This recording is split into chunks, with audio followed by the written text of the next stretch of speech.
We also have souvenir posters that are free with the calendar on it, so make sure you pick them up from the long table out there on your way out. QR codes are here on the schedule if for your waiver. We also have them posted on the garage door there and the garage door there. So on your way out, if you want, you can scan your QR code. Once you do it once, you're done for the year. So once you have your QR code complete, you're set for the season. We have practices starting on the regular nights as normal. Friday, May 1st, Friday, May 2nd will be practices, with opening night being Victoria Day weekend, Friday, May 15th. We go every Friday there until we get to July, at which point we switch to the Outlaw show on the Tuesday, Wednesday, and there's no racing on that Friday. That's our one Friday off. Then we're back at it until Championship night, which is Friday, September 11th, and then we have Nationals for Nationals weekend. For the mini stocks and thunder stocks, it'll be 13th. Just a quick note on that schedule. We had sprint cars as part of that deal. Sprint car hot lap will come after your program. We'll adjust your program a bit to make sure we're not having a midnight evening like we had last year. Like anything, we'll learn from that and we'll make the adjustments we need to make sure that's still a great event for you guys. We'll make sure we're done at a timely manner, and we'll put the sprint cars at the end for their practice session. So that should alleviate a lot of the timing issues we had on those nights. We have no season passes or pit memberships unless you have perfect attendance. So if you have a perfect attendance from last year, you can pay your $50 to redeem your perfect attendance pass. You can see Tina and the girls in the backside there. Once you fill out your membership form, pay your $50. If you had perfect attendance, you're in for the year. If you didn't achieve that, you still have to pay $50 for your driver membership. That is to collect points and be a part of the Ohsweken deal here. Really cost effective.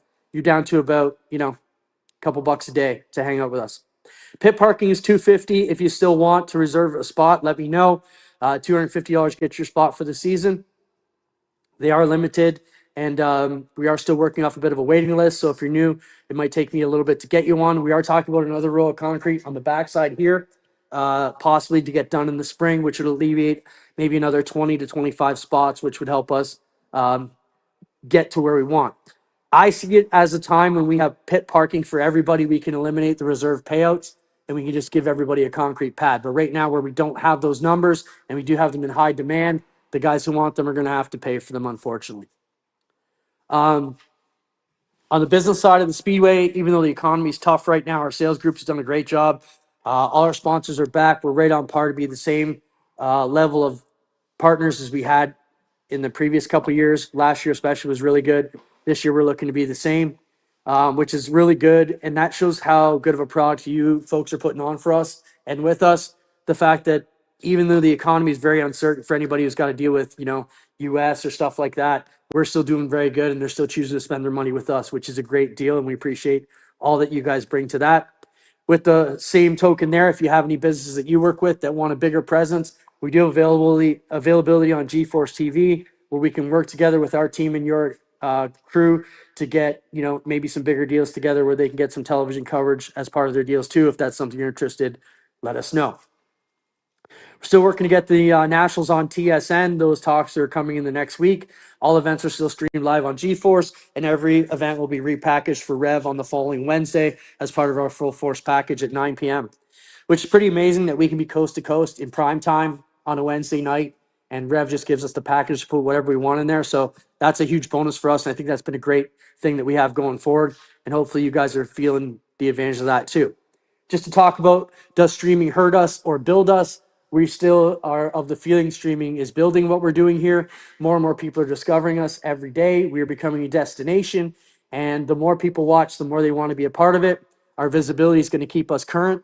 And, like we say, if a 14-year-old can't find you on YouTube, they're not going to come out and hang out at your place on the weekend. So we got to keep them able to find that visibility. Hopefully you are all using that tool we're providing to get the sponsorships back, use the demographics we've got. We're averaging 20 to 25,000 views a night on GeForce, which is amazing. And I still feel that's going to translate into real fans sitting in the seats, not just letting them all stay home. And The two messages I've used to argue this point for many years are the Toronto Maple Leafs. In 1952, the CBC came in them and gave away all their games for free on Saturday. I'm sure their executive thought, well, who would want to pay $1 to take the subway down here in January when you can sit in your living room and watch? And what's the most populated sports in the world right now is the Toronto Maple Leafs. They're the biggest franchise because they gave it away. They let everybody see it and everybody gets immersed. And that's the plan we're going to stick to. The other quick story I got is that I'm an NFL fan. I love the Bills. I only the last couple of years to actually get off my wallet and go to the Bills I've been watching for 40 years. How'd I do that? Because they gave it away for free on CBS and they had corporations to pay for it. So we're going to stick with this plan. I think we're still building. You look at anybody who's streaming, we're kicking everybody else's ass. I still say we're the number one track in Canada as far as business, car-wise, production, show, and I'd put us in the top 5 in most places in the States too. So that's a testament to what you guys bring to it. The stock car classes are still hugely important for us. And we hope, as much as we tout the sprint cars, we hope you guys understand how important the stock car classes are for us too. And, much as people leave here amazed by the sprint cars, they want to talk about the Thunders and Minis too. So it's been great. We appreciate what you guys bring to it. That's most of the housekeeping stuff I've got. I know we got a few rules things to get into. Anybody have any questions, concerns, what we brought up so far? We're all cool on that? David? I'm good. Why did I even bring you today? You haven't had to argue about nothing today. It's been good. Okay. But Mike and Kelly's fight's about to come, so we're ready for that. Yeah. We're going to talk about a couple of rule amendments, and then we'll get back to talking about with the new LS package and what that could mean for the future of the Thunderstocks. Mike, do you have any rule changes we're going to talk about? I know we did have an exhaust mandate. Was there anything else we needed to discuss? So for mini stocks, changed, went to no overbore on 16 valve engines. The intent of these engines is that you take them out of the scrapyard and put them in a car and race them. Done deal. Not that we're building new ones and all that stuff. So no overbore allowed. We'll be checking for that. Also transponders, because we got some short cars, hatchbacks and whatnot. They couldn't achieve that 18-inch measurement behind the rear axle. So that's been changed to no further forward than the center line of the rear axle. So that's on mini stocks. So transponder, center line of the rear axle. You can mount it further back, whatever, that's your choice, but no further forward than the center line of the rear axle. Thunder stocks, we've upped the shock value just because the prices are going crazy with the dollar and everything. So now non-rebuildable shocks, stock mount, same as always, but we've upped the limit to $250 per shock. Also, with shocks, we're seeing a couple Camaros and whatnot with rear shock mounts on sliders that were adjustable. Those have to be welded into a fixed position. And also, no late model style mid plates allowed. We're not getting into making super street stocks and all this stuff here. Stick to the basic, standard style motor mounts, but no motor plates, mid plates. That's NASCAR stuff. And other than that,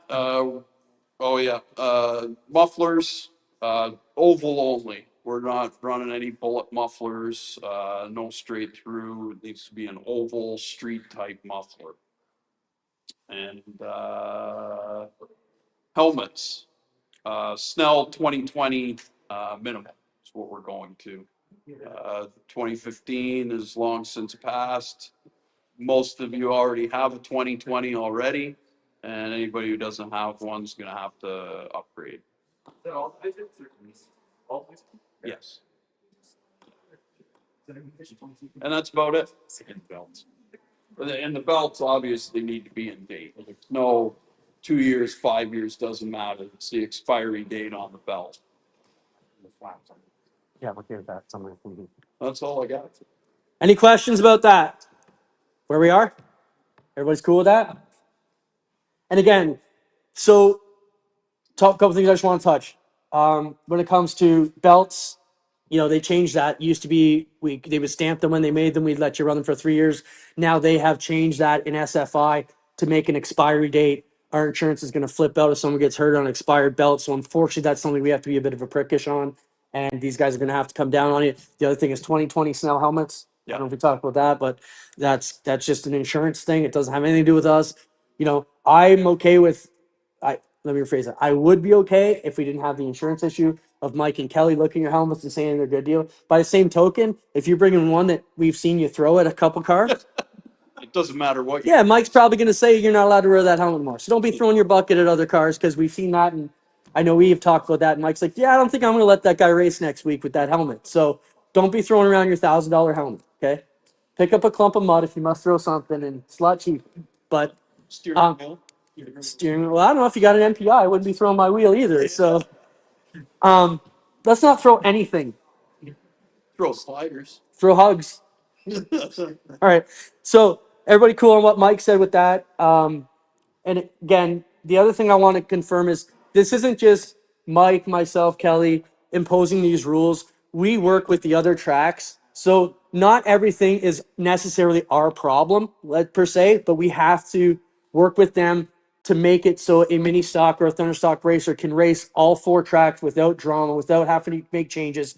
So that's where sometimes, it's not our issue. For example, the 360s and the crates, we just changed to a new right rear tire. It's harder, it'll last longer, it's better. But we didn't need that. The rest of the industry needed it. We went along with it because it's going to be good for everybody in the end. So I know some of these rules, you're wondering, why did they do that? It wasn't a problem there. That car's not an issue. But we are working together with Merrittville, Buxton, and Brighton to continue to keep these divisions strong. I know during COVID, it was a huge benefit when we only had 1 or 2 tracks running each couple weeks that everybody was legal to go to that place. I'm also a big believer in that when we all work together and we have an ODCC rule package, we're not selling a Merrittville car that only Merrittville people can buy. You're not selling an Ohsweken car. It helps the whole marketplace because I can sell a car here and it can go to any one of 3 other tracks, vice versa. And they can also come here to our big special events. And that's how we're going to build this thing into something really big, is by letting everybody play together instead of compartmentalizing 16 here and 14 there and 12 there. And I don't mean to pick on our asphalt buddies, but Glenn, wouldn't it be great if all the asphalt had one set of rules across everything? We did, but other tracks are too hard to deal with. I know. We have the same thing, the 360. It's not like Ohsweken, it's like we just said, here's our rules, and then they said, yeah, they look good.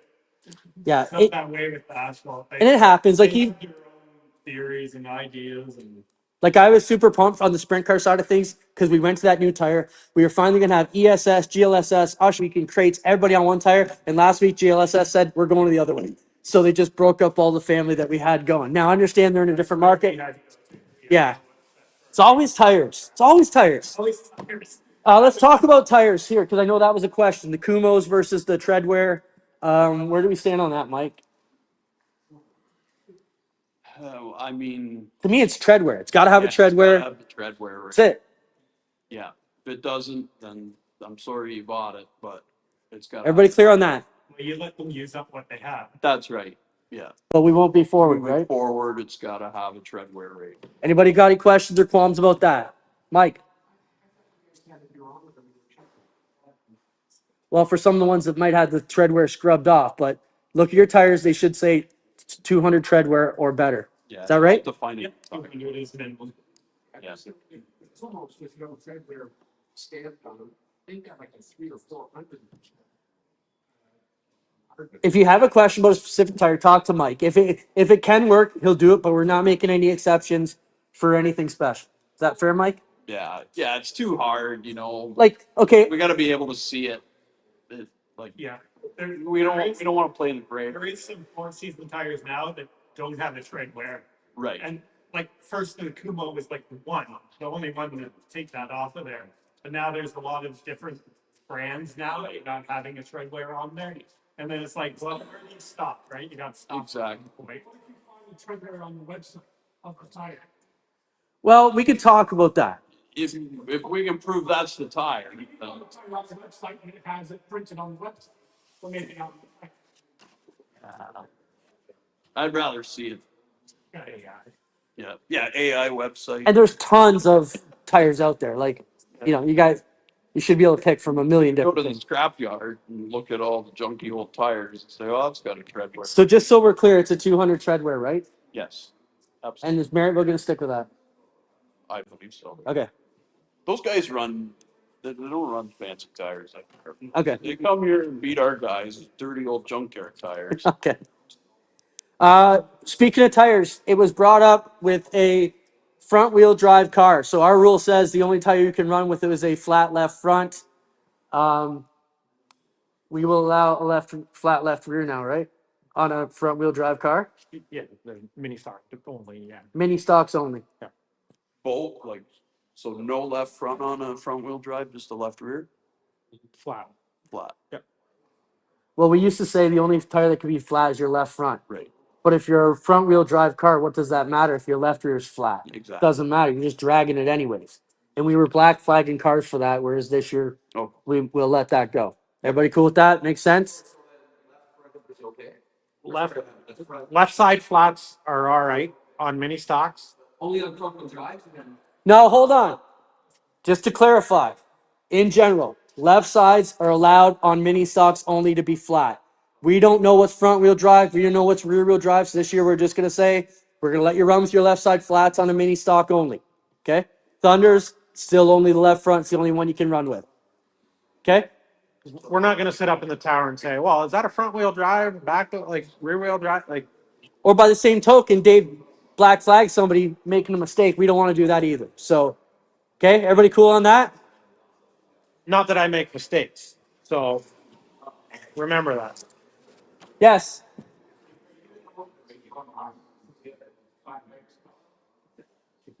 What's that? Are you gonna come on the radio and tell them? Yeah, like generally we still come over the radio and tell everybody that if you have a flat tire, or we try to, we'll still let you know if you have a left side flat. It's up to you if you want to go to the pit and change it or not. It's still your choice. It's no different if you have if you had a left front flat, we'd tell you if you have a left front flat, it's your choice. If you want to go to the pits and change it, or if you want to stay and run, it's up to you. So. How about if the left rear comes straight off? Cavaliers come straight off. Then that's a debris caution. Yeah, we're gonna be. Full wheel, right? From We're not gonna let you drag it. No, good. No. it's just They do happen. it's just tire down, Right off. tire down. That's it. Yeah, if you're missing a wheel, we're gonna send you off. Yeah, like if you're losing any part of that, it's Yeah. debris caution. Basically, It's happened Or before, and it's like you're being black I flagged. didn't really like agree with someone racing around with three wheels. No, we'll get faster. rid of it. put a little through there. Yeah, 2018 it happened. Like, Damn dog. yeah, Yeah. Floor's open. Who's got questions? Well, it went quiet. That's awesome. Nobody's got anything. Murray, Did you run forward Americans?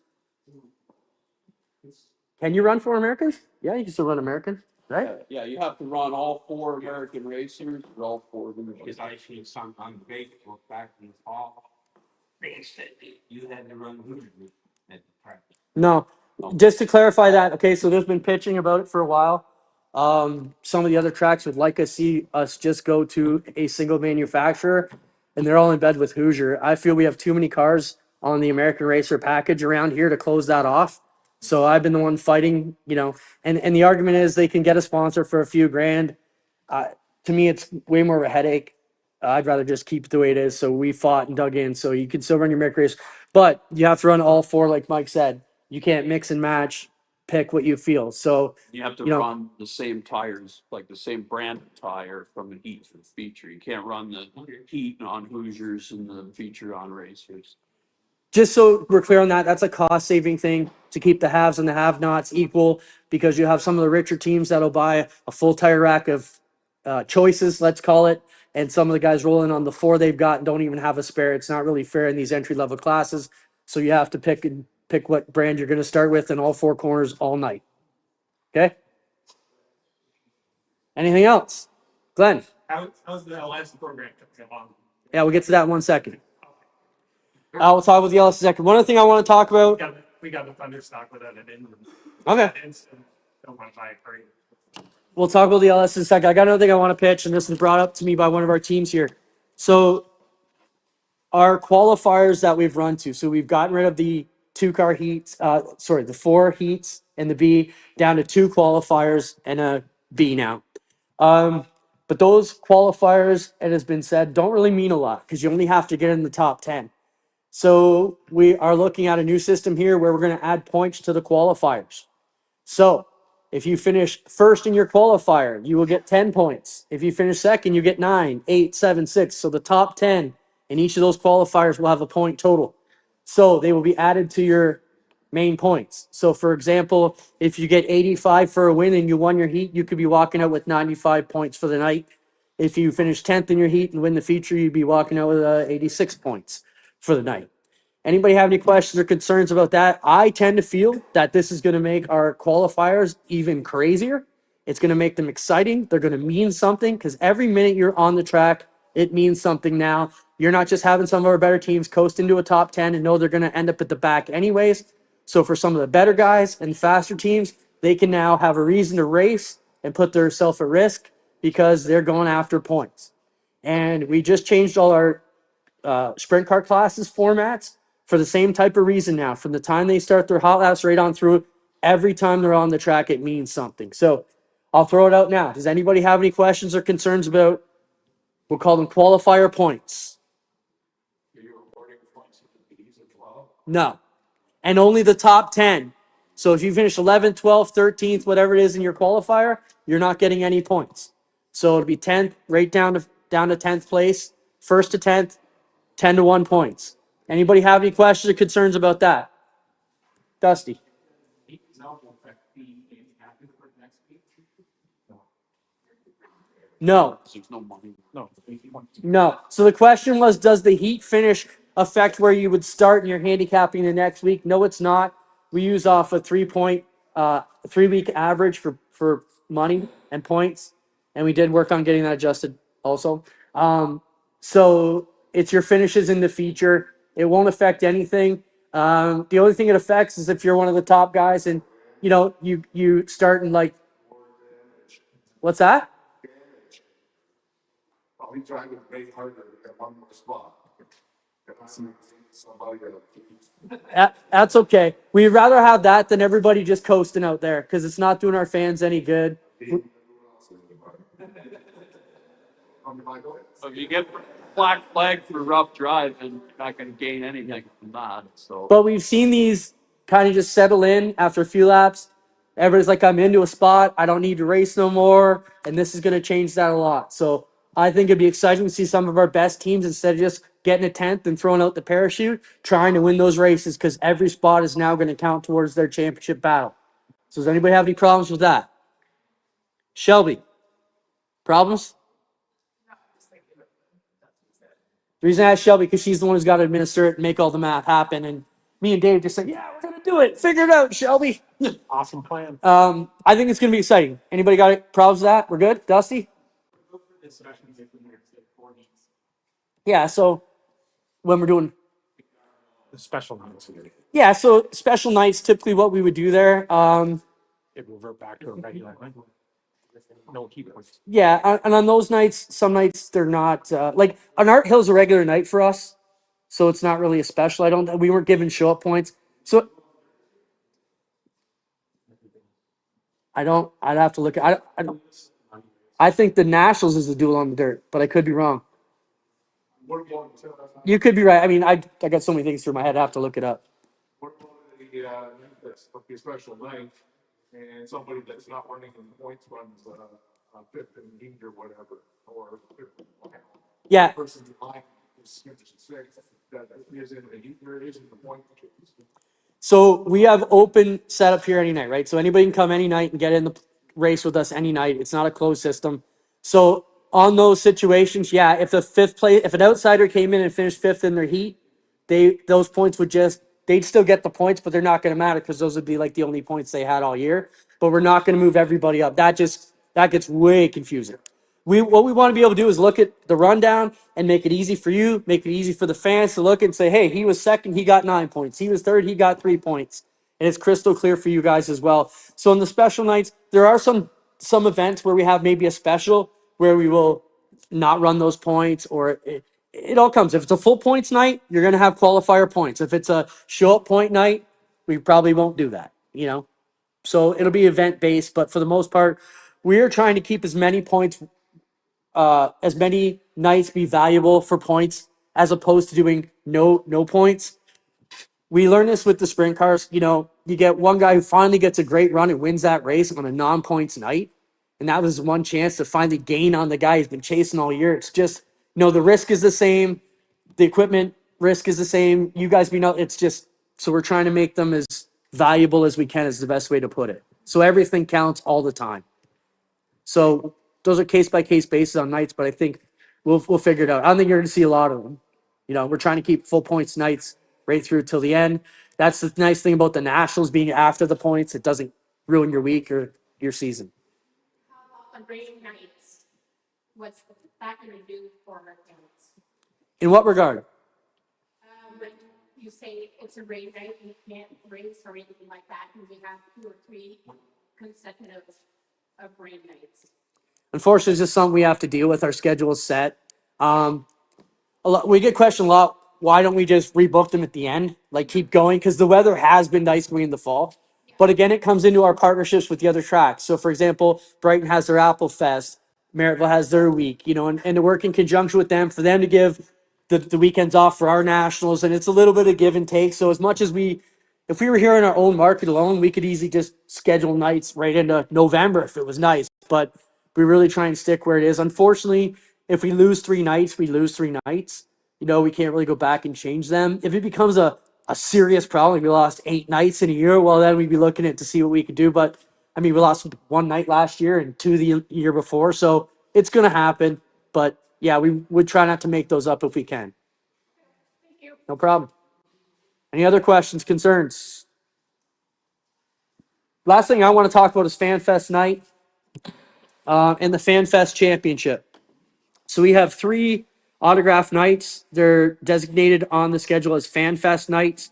On those nights, we'll be doing a different format for the minis and thunders. You will not have qualifying heats on those nights. We're building together a FanFest championship. So those will be a series of 3 races on their own. So those will be nights that will fall into non-qualifier nights, obviously. And what the plan is there, we're going to have a bit of fun with it. We will increase the payouts for the mini stocks and thunders a bit, and we'll give you a couple more laps in your feature for taking away your heats. The reason we're doing that is we're getting back to the old school autograph nights where we have everybody on the front straightaway, where we shut down after dark, bring everybody out there and have a bit of a half an hour autograph session to 40 minutes on the main straightaway. In order to do that, we had to give and take a little bit. So we came up with the program for the FanFest Championship. We have a sponsor coming on board. We're going to get 2 championship wrestling style belts, and they will be the FanFest Championship belts, 1 for each of them. Winners on night number 1 will hold the belt, and they will defend it on night number 2 and number 3. So whoever wins those nights will walk away with the championship belt, obviously with the payout and the points. And then what will happen is we will take a point total of those 3 nights for each class, and the driver with the most points on the 3 FanFest nights for their class at the banquet will be awarded a championship bonus, and they get to keep the championship belt for eternity. So it'll be passed around kind of like a TV championship if you're an old wrestling fan. The winner of night 1 gets to hold it till night number 2. If they can defend the belt, they get to keep it. If they lose it, they've got to give it up. And the winner with the most points at the end of the season at the banquet will get awarded the belt to keep on their wall forever. So unfortunately for you guys, we lose a bit of your track time, but we'll make it up to you with some other special events, some extra cash, and some extra laps. So hopefully you understand why we have to do that. It's a way to us to engage with the fans a little bit more and try and get back to where we were. The problem we've got is we just have so many awesome race teams here that timing is an issue for us now. Even when we don't run in those specials, we just have to do that. And you have seen that in the past few years. We've tried to do pre-race stuff. We've opened up behind the grandstand. The people aren't coming early enough. The drivers are standing over there by themselves. Then you got to get back for hot laps. It's just not working out the way we wanted it to. So we're going to adjust that and try and make that work. And we're super excited about that because we've also tied them into a couple of special events. For example, that'll be the Halloween and our Christmas promotions will be on those nights. So we can have Santa Claus down there during the autograph sessions. I see the kids coming and trick-or-treating at your cars on the front straightaway on the Halloween night. And then the third night is going to be princesses and superheroes, where we got some princesses and superheroes coming in for the kids, and they get their pictures taken and stand beside the Batmobile and some stuff like that. So just trying to do some extra fun stuff to engage our fans. Back to the business side of things, if you see on the schedule, we have 2 partners on each night. In order to secure one of those nights, you've had to buy a minimum of 40 passes. So not only are we giving away the stream, but we're making all our partners get involved and give away passes. So right there, we have about 100 extra passes being bought right off the top. And each one of those businesses is given an invitation where they can invite up to 2,000 of their customers. So on the installation night last year, Alex did a great job. We had an outlaw style crowd here that night. It was absolutely packed. He brought in 1,800 more new people that have never been to the Speedway.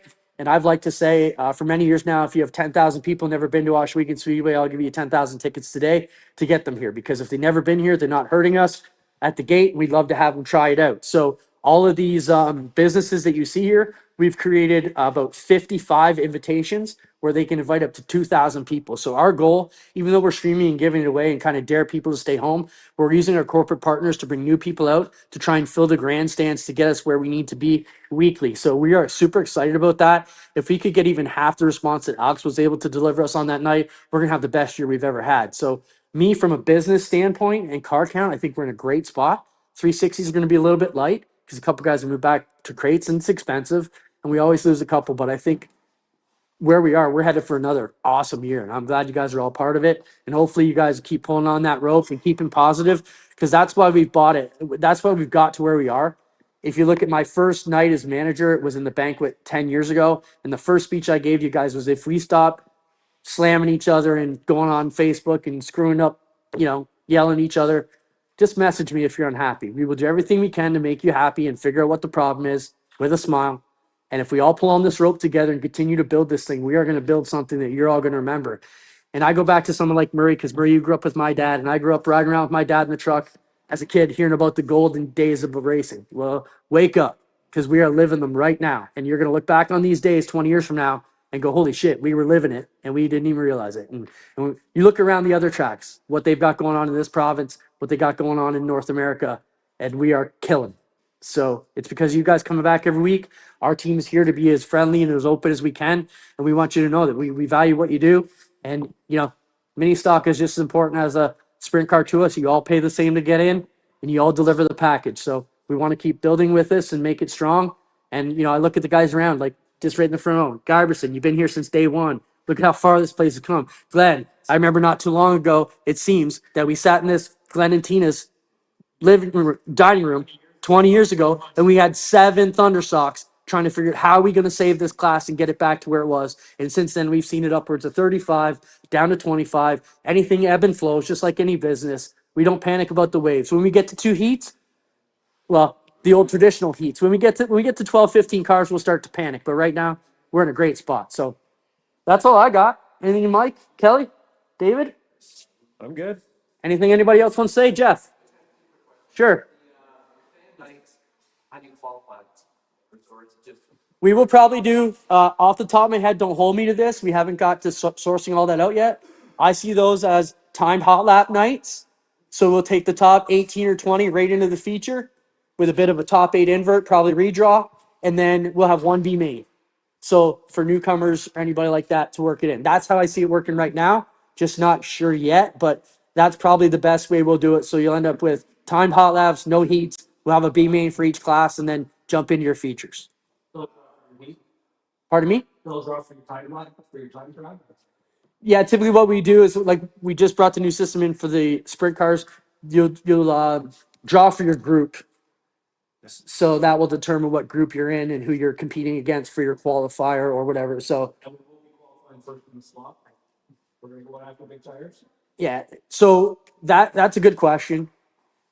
First, no guarantees. Second, it's the same for everybody. But with that being said, we will endeavor to get it. Now, we have the same problem because last year the 360s were the only class working off timed hot laps every week. So it was easy to put them last and you guys worked the track in and they wouldn't have those beefs. This year, the crates are going to timed hot laps as well as the 360s. So on those nights, that would make every class having timed hot laps. So we're going to have to work it. Someone's going to be in the not back, but those are the nights that us with the track crew have to deliver a better track to you guys and how to try and make it better. So again, no guarantees. It'll be the same for everybody, but we'll do our best to get you guys what you need. You know, it's the best answer I can give you. Jeff. In August, I think you gave us each team passes for our sponsors. Are you guys doing that again? Yeah, we will do a sponsor night again. We'll get into it a little bit. We'll figure that out. But I mean, that's something we're definitely going to do. As long as you guys aren't abusing it. You know, when we give you those passes, they aren't free to get your 4 crew guys in that you already coming every week. They're to bring new people, bring the businesses that help you get here, that type of thing. As long as we see that type of, you know, overhaul, I asked my guy last year, I said, hey, maybe we make them all bring a business card. But the feeling is no, we don't want you guys to feel like we're trying to fish your businesses and there's already some kind of a, you know, there's a bit of a feeling that we're out to get your sponsors, and that's not true. We want you guys to keep everything. I got 6 people who got before. That's the idea. I found it a little bit late this season. By the time they got there, it's already, That's fair. maybe do it in July.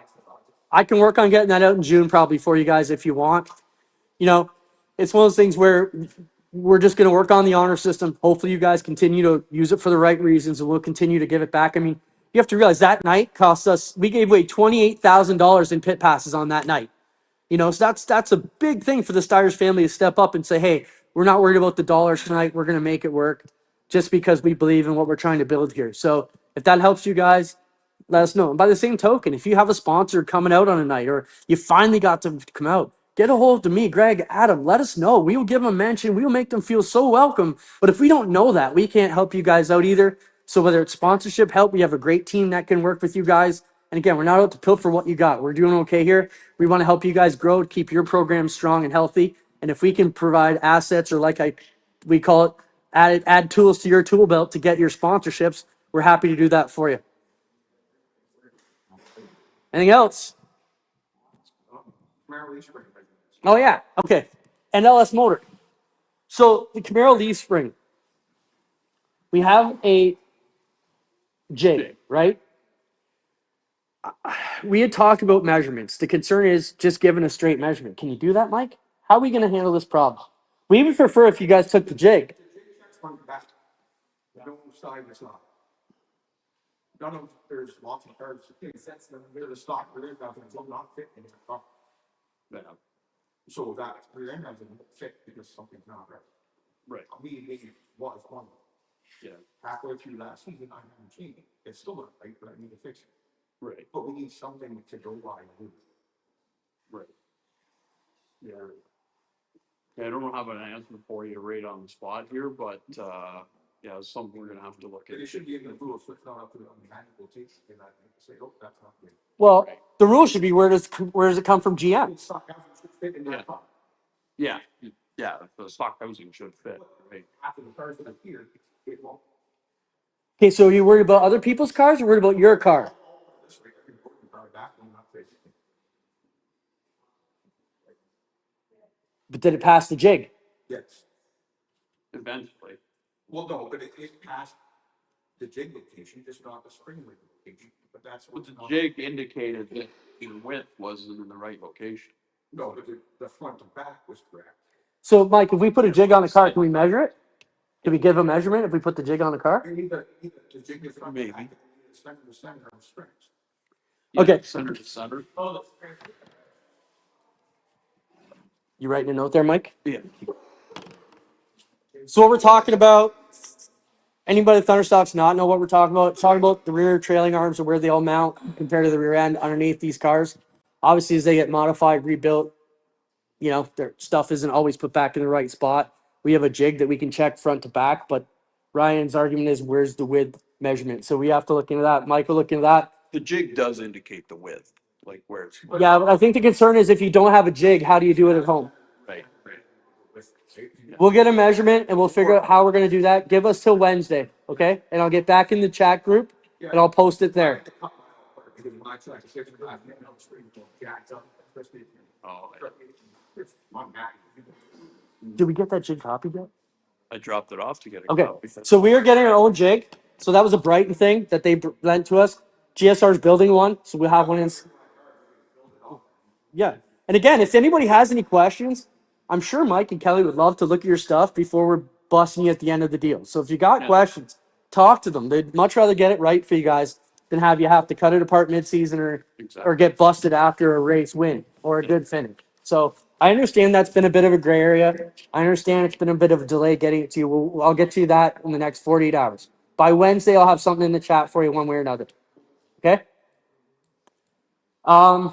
Anybody got anything else before we talk about LS Motors?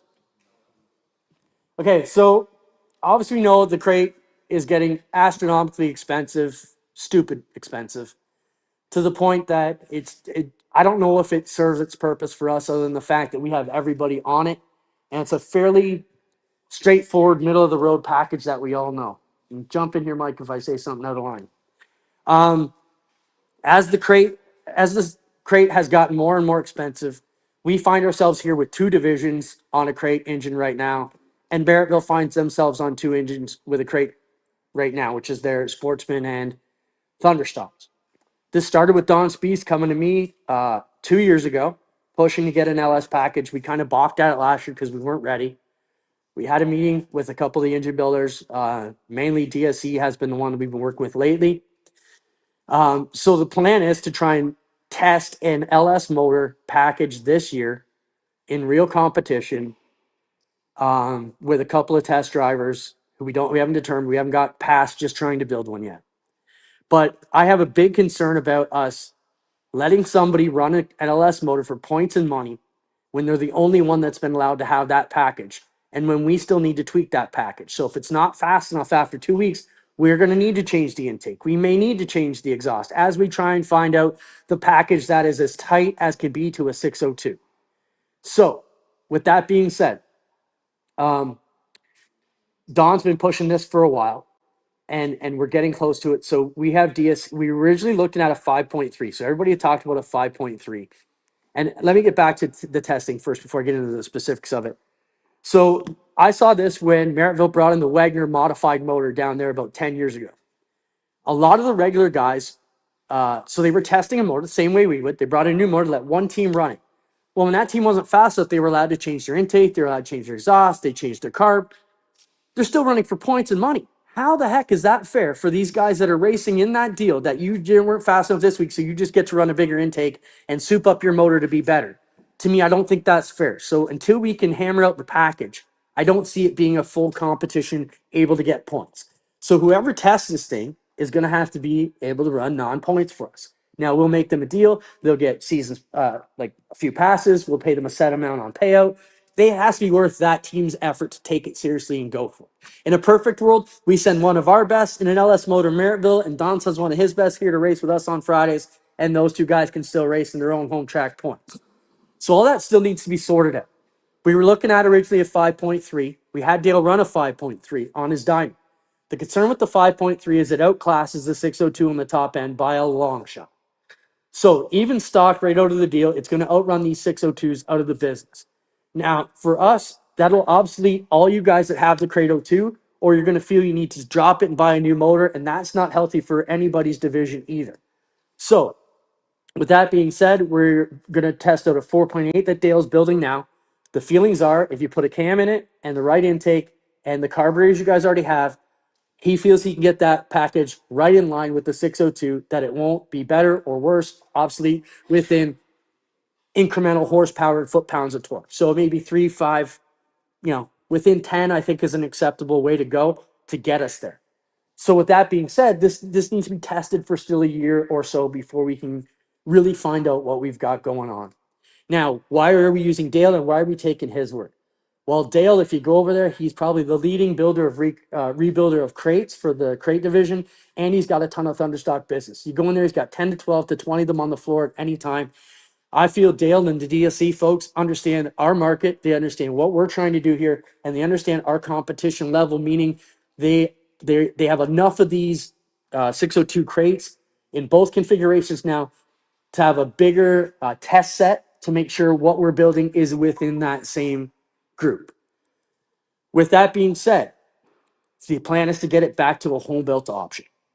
So you can now, once you get the LS package and once we've confirmed the rules, you'll have a set of parts, a set of, a a part number for the block, part number for the heads, part number for the cam, a full spec setup where you can then go out, get a core engine at a junkyard, clean it up yourself, put it back together, pay Mike or our tech $250 to come down before you bolt it all together. Mike watches you bolt it, takes some measurements, puts the seals on at your place. Now that engine, you've just home built it for anywhere from a, depending on what kind of deal you got with a wrecking yard, you can probably get your cores for free through sponsorship and try and build that up on your own. So it would be a split kind of deal where you can build it yourself and get it sealed, or you can go to DSE and have them build you one for a target price of approximately $6,000 if you bring them a core.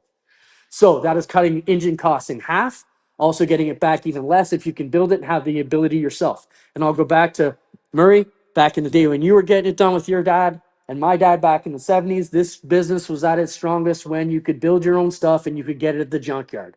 So getting back to that a little bit, reason we stalled on the LS last year is we were kind of thinking, well, what if someone comes up with a circle track LS package that is right in line with the 602?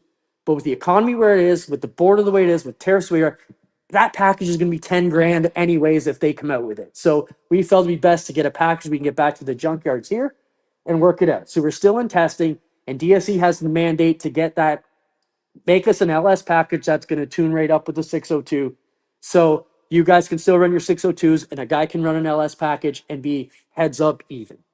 Once we figured out for the Thunder Stocks, you'll see Don potentially move it to Sportsman as an option because he's not really a dirt motorsports guy anyways. And you'll see us look at it as a potential for the crate sprints down the line as well to get away from this. So that's where we are with the LS. Back to 602s. Steve Shaw had a great point. He said, why don't we just let you guys fix them on your own? We know what the parts are. We know what the specs are. So for this year, we're not going to allow that. But I can see that in the future, potentially next year, where we open it up to a spec deal, where as long as you have the right pistons, the right heads, the right disc, look it. We're not afraid of anything here at Ohsweken because we have actual tech. The other tracks that don't tech nothing are the ones that want a seal pack because they don't have to look at because they're afraid to pull anything apart. If anything gets too competitive here, just ask Beagle, ask Stratford, ask Dykstra, ask Bowman. We'll take your shit apart if we have to, if we feel if you've got that advantage. And again, that's not a picking on you. That's not trying to beat up on the winner. That's trying to validate your hard work at home and your talent by showing everybody you're not squeezing anything in. They did this legit. So if Mike says take your engine apart, it's not because we're picking on you.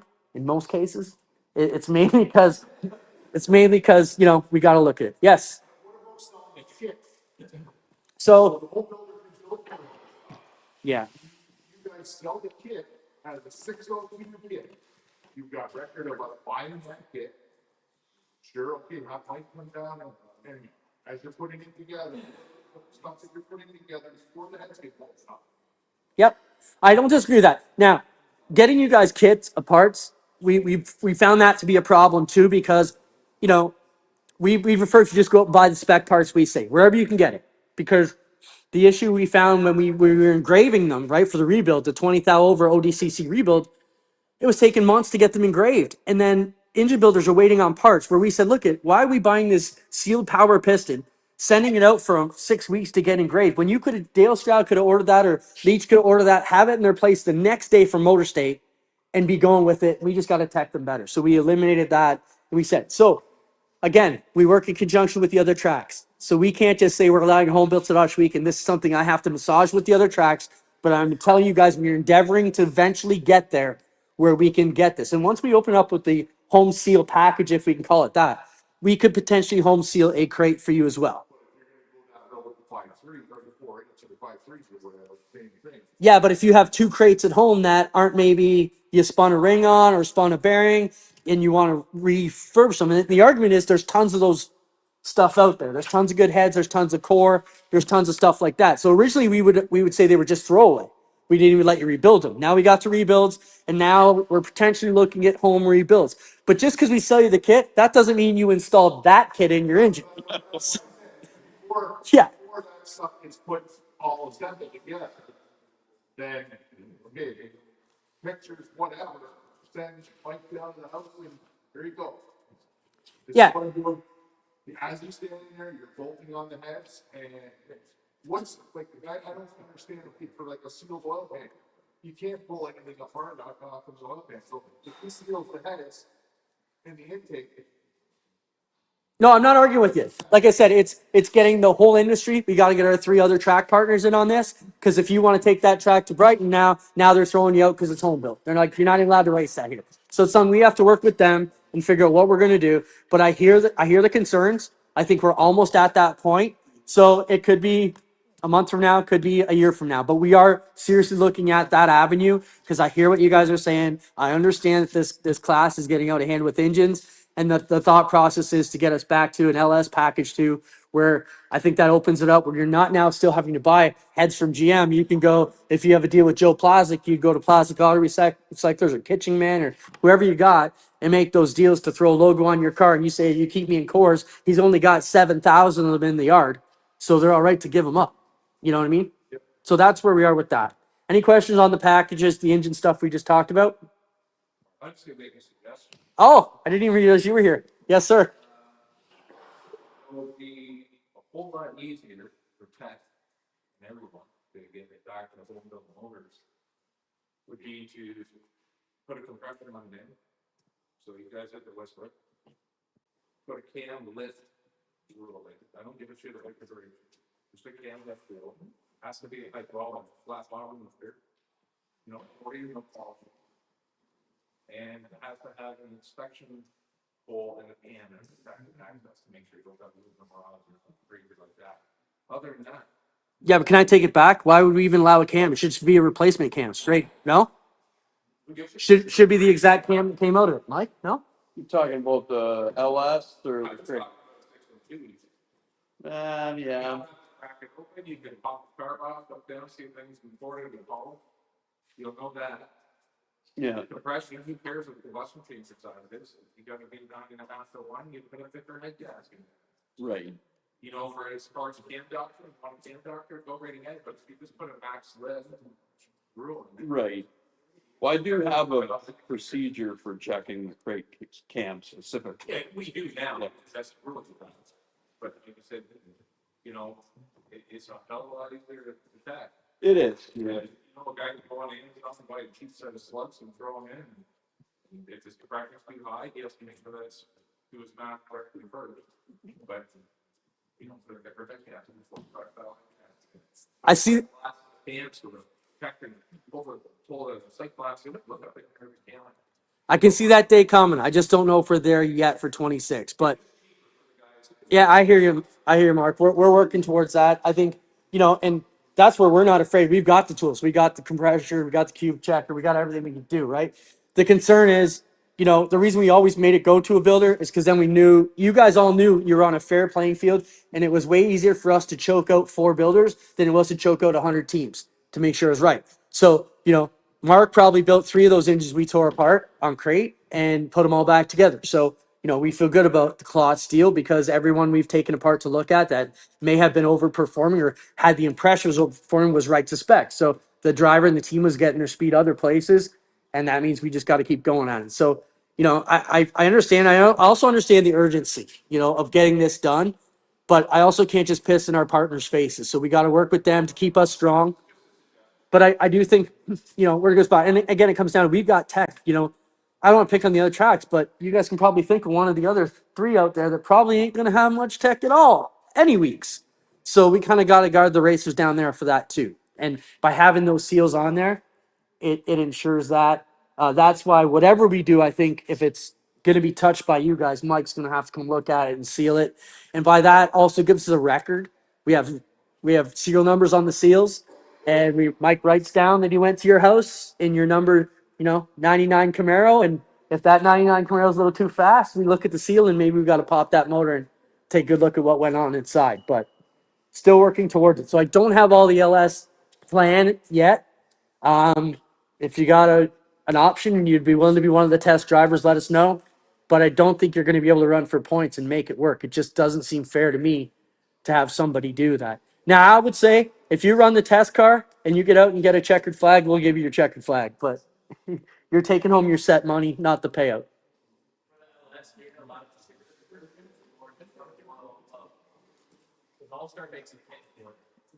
So, again, Again, I'm a manager, so I can't speak to the engine rules. Dale did show us something over there. I believe it was similar to what you're talking. Is that what they're running on the Wagner modifieds at Maryville not? So that's what we've been looking at. And a rev limiter. And the whole part of the LS deal, these would be low revving engines. Like we're looking to keep them rev about 5,500 tops and keep the longevity into them.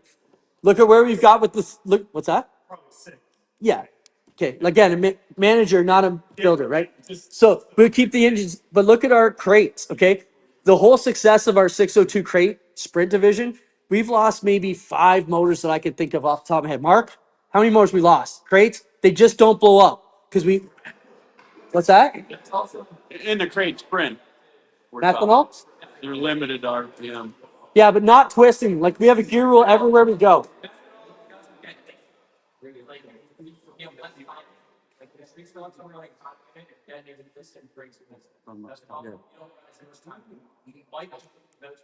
Yeah, I don't think we're getting to methanol yet, though. Any other questions for Minis or Thunders before we pack it in? Yes, in the back.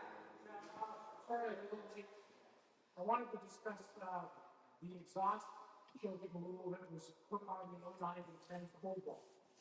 Where I was learning the entire treatment last year. You know, that the was added in, the housekeeping, nailed the house. And I don't see that there was any advantage to it before, like I was expressing, we're not on the fast, we're not, Volkswagen Zero tax. We're just competitive with everything else, and there's that restriction. We look at it this way. Yeah.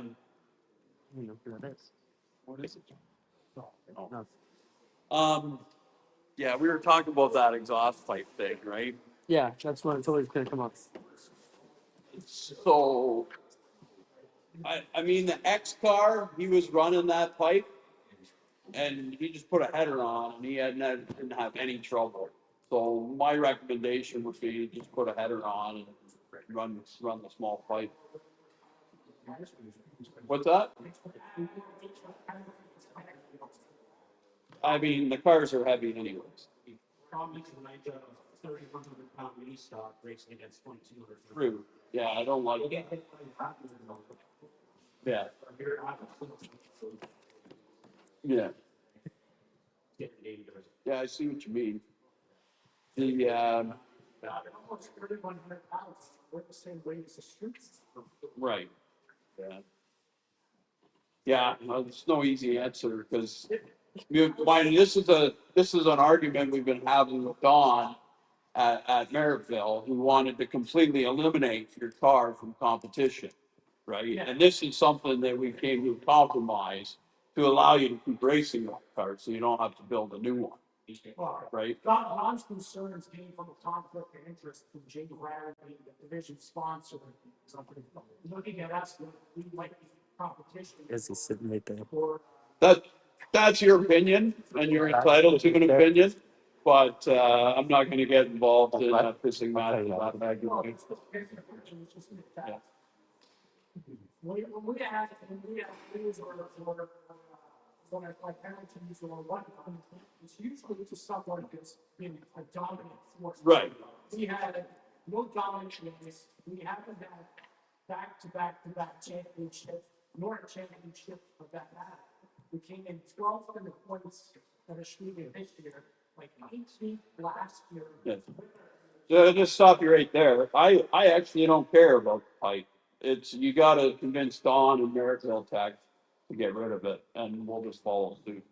Like, I don't think it makes a huge difference here because you already shifted out of your VVT the whole way around the track. That's a Don Spees Merrickville argument, and if he's willing to drop it, I am too. Yep. With that being said, as we said a few times here, we got partners, right? So we'll work with them. I got no problem calling Don and saying, hey, this is an issue at our thing. We can look at it. Doesn't mean it's going to be reversed or changed, but we will talk about it one more time. It's the best I can do for you. Okay? Anything else? All right, everybody. We'll see you at Motorama.